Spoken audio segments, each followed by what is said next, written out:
there, this is Chinkitan, your pambansang wealth coach. Naghahanap ba kayo ng negosyo at pagkakakitaan? Alam nyo ba, napakalaking oportunidad po ang sektor ng agrikultura pagdating po sa ating bansa. Pero tila nawawala ng interest ng mga kabataan.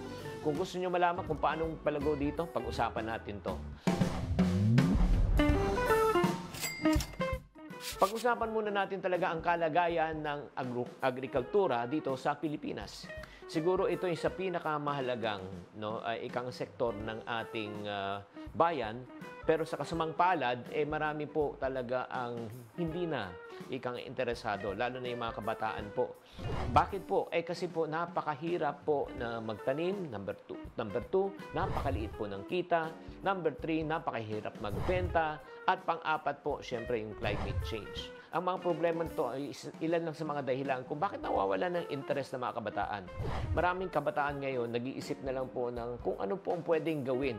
Hindi na po sa probinsya, kundi dito sa lungsod. Ang kakulangan ng access din po talaga sa bagong teknolohiya, bagong machine, bagong suporta ng mga gobyerno para suportahan ang Agriculture Department ang nagpapadiscourage po sa kanila. Kaya nga, paano natin mahihikayat po ang mga kabataan ngayon na bumalik sa agriculture? Alam mo ito, number 1, ipakita natin sa kabataan ang pagsasaka po ay hindi lang basta trabaho sa bukid. Ito po ay isang ngayon technical at maunlad na profesyon. Bakit po? Alam nyo, wag naman po sana na umabot po tayo sa punto ng ating buhay. Ito yung tinatawag po natin as food security, mga kababayan, na may mga pera tayo na pero wala na tayong pambili ng pagkain. Bakit? Mawawala ng halaga ng pera, kundi ang pagkain ang mas mahalaga. Nagkakaroon po tayo ng food shortage.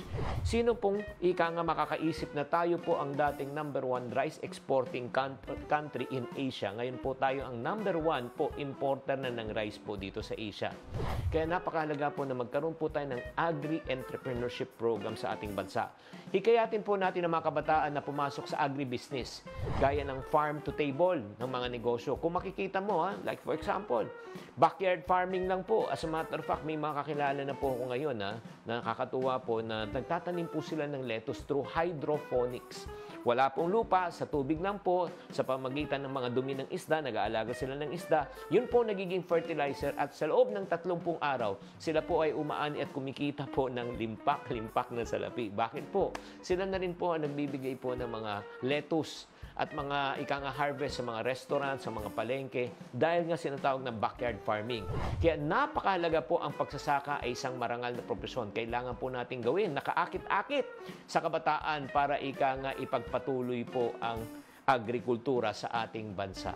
Kaya nga sa tamang edukasyon, sa pag-unlad ng teknolohiya, oportunidad sa pagnenegosyo, at tiyak na magkakaroon tayo ng bagong masiglang agriculture sector sa ating bansa.